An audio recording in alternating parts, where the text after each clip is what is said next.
ഫുഡിൻഷി. ഞാൻ ഇവിടെ കുറച്ച് മട്ടൻ എടുത്ത് വെച്ചിട്ടുണ്ട്. 700 ഗ്രാം മട്ടൻ ഉണ്ട്. തേങ്ങ വറുത്തരച്ച് വെക്കാൻ കേട്ടോ, അതൊരു നല്ല ടേസ്റ്റ് ആട്ടോ. തേങ്ങ ഒക്കെ വറുത്തരച്ച് മട്ടൻ വെച്ചാൽ നമ്മളെ പത്തിരിക്കൊക്കെ കഴിക്കാൻ പറ്റും, നല്ലതാണ്. 3/4 കപ്പ് തേങ്ങ ഉണ്ട് വറുത്തരക്കാൻ വേണ്ടിയിട്ടാണ്. അതുപോലെ 1 ടേബിൾ സ്പൂൺ മല്ലിയുണ്ട്, ഒരു 4-5 പിരിമുളകുണ്ട്, അതിന് എരിവ് കുറവാണ്. പിന്നെ കുറച്ച് ഗരം മസാല ഉണ്ട്, ഇത് നമുക്കിങ്ങനെ വാങ്ങാൻ കിട്ടുന്നതാണ്. അതിൽ പെരുംജീരകമുണ്ട്, കുറച്ച് കുരുമുളകുണ്ട്, പട്ട ഉണ്ട്, പിന്നെ കരാമ്പുണ്ട്, എല്ലാം ഉണ്ട്, ഒരു ഏലക്കായ ഉണ്ട്, എല്ലാം ഉണ്ട്.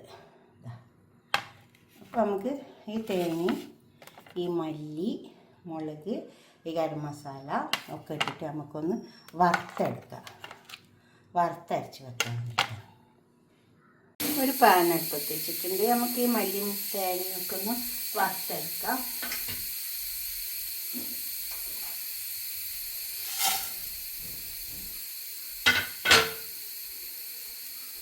കറിവേപ്പില ഇട്ടെടുക്കാം, തേങ്ങ ഇട്ടെടുക്കാം. എല്ലാം പാട് നന്നായി വറന്ന് വരട്ടെ. ഇതേപോലെ വറുത്തെടുത്താൽ മതി. തേങ്ങ, മല്ലി, മുളക് ഒക്കെ ഇതേപോലെ ഇത്ര വേവണം, അന്നേരമാണ് നമ്മൾ ഒരു ടേസ്റ്റ് ഉണ്ടാവുള്ളൂ മട്ടൻക്ക്.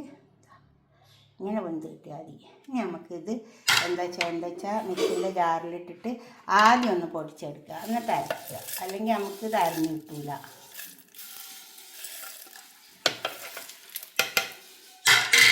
ആദ്യം ഒന്ന് പൊടിച്ചെടുത്താൽ മതി, എന്നിട്ട് വെള്ളം ചേർത്തിട്ട് അരച്ചെടുത്താൽ മതി. അരക്കാൻ വേണ്ടി ഒരു കുക്കർ അടുപ്പത്ത് വെച്ചിട്ട് അതിൽ ഓയിൽ ഒഴിച്ചെടുത്തിട്ടുണ്ട്. ഒരു സവാള അരിഞ്ഞെടുത്തതാണ്, അതൊന്ന് മുട്ടും. ഇപ്പോൾ സവാള മുട്ടുക.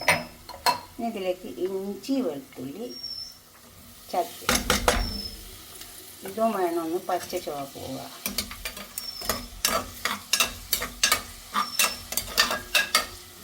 ഇതിൻ്റെ പച്ചമണം പോയിട്ടെ. അപ്പോൾ ഇതൊക്കെ പച്ചമണം പോയി വന്നിട്ടുണ്ട്. അത് കുറച്ച് കറിവേപ്പില ഇട്ടിട്ട്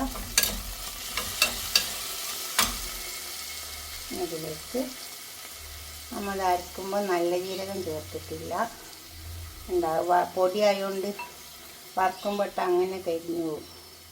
പെരുംജീരകം നല്ല ജീരകമാണ് പെട്ടെടുത്തത്.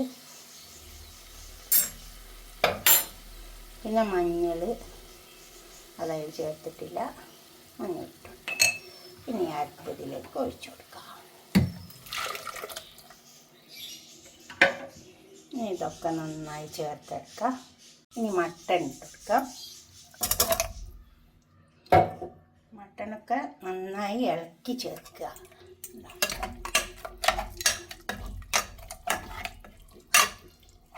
അങ്ങനെ തേങ്ങ വറുത്തരച്ച് വെച്ചാൽ നല്ല ടേസ്റ്റ് ഉണ്ടാവും കേട്ടോ. പിന്നെ ഉപ്പിട്ട് കൊടുക്കുക.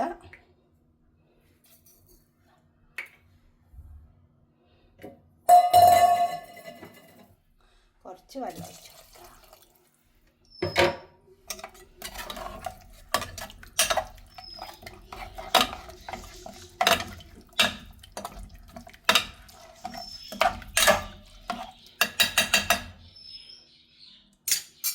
നമുക്കിത് ക്ലോസ് ചെയ്ത് കൊടുക്കാം, അത് വേവട്ടെ.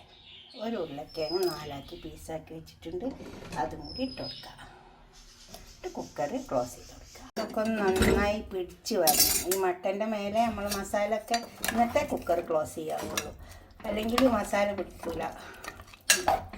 ഇപ്പോൾ ഇതിലൊക്കെ പിടിച്ച് വന്നിട്ടുണ്ട്. ഇനി നമുക്ക് കുക്കർ ക്ലോസ് ചെയ്യാം. അത് വേവട്ടെ. തേങ്ങ അരച്ച് വെച്ച മട്ടൻ കറി ഇവിടെ കൊണ്ടു വെച്ചിട്ടുണ്ട്. ഇതുപോലെ ഒന്ന് ഉണ്ടാക്കി നോക്കിയാൽ ഞങ്ങൾ മട്ടൻ കറി.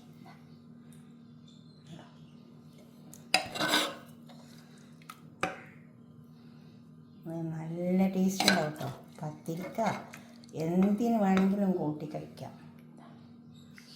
നോമ്പൊക്കെ ഉണ്ടെങ്കിൽ പത്തിരി ഉണ്ടാക്കുമ്പോൾ ഇങ്ങനെ ഒരു കറി ഉണ്ടാക്കി നോക്കിയാൽ നിങ്ങളെ അഭിപ്രായം നിർദ്ദേശമൊക്കെ ഒന്ന് കമൻറ്റ് ബോക്സിൽ അറിയിച്ചാട്ടോ.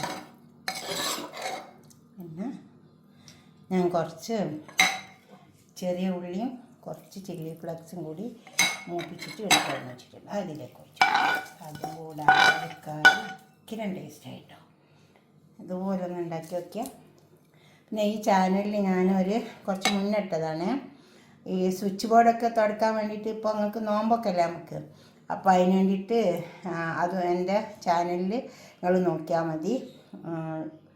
സോർക്കയും അതുപോലെ തന്നെ ബേക്കിംഗ് സോഡയും ചേർത്തിട്ട് സ്വിച്ച് ബോർഡ് തുടക്കുന്നതൊന്ന് ഇതിലിട്ടിട്ടുണ്ടായിരുന്നു. അത് നോക്കിയിട്ട് നിങ്ങളെ സ്വിച്ച് ബോർഡൊക്കെ തുടക്കുമ്പോൾ അത് നോക്കിയിട്ടൊന്ന് ചെയ്ത് നോക്കണേ. അപ്പോൾ നല്ല സ്വിച്ച് ബോർഡൊക്കെ നല്ല കളറുണ്ടാവും. അടുത്തൊരു വീഡിയോ ആയിട്ട് നമുക്ക് പിന്നെ കാണാം. ഇതുപോലൊക്കെ ഒന്ന് ഉണ്ടാക്കി നോക്കിയട്ടെ. അഭിപ്രായം നിർദ്ദേശമൊക്കെ കമൻറ്റ് ബോക്സിൽ അറിയിക്കുക. ലൈക്ക് ചെയ്യുക, ഷെയർ ചെയ്യുക, സബ്സ്ക്രൈബ് ചെയ്യാത്തവരൊക്കെ ചെയ്യുക. ഓക്കെ, അടുത്തൊരു വീഡിയോ ആയിട്ട് നമുക്ക് പിന്നെ കാണാം. ബൈ.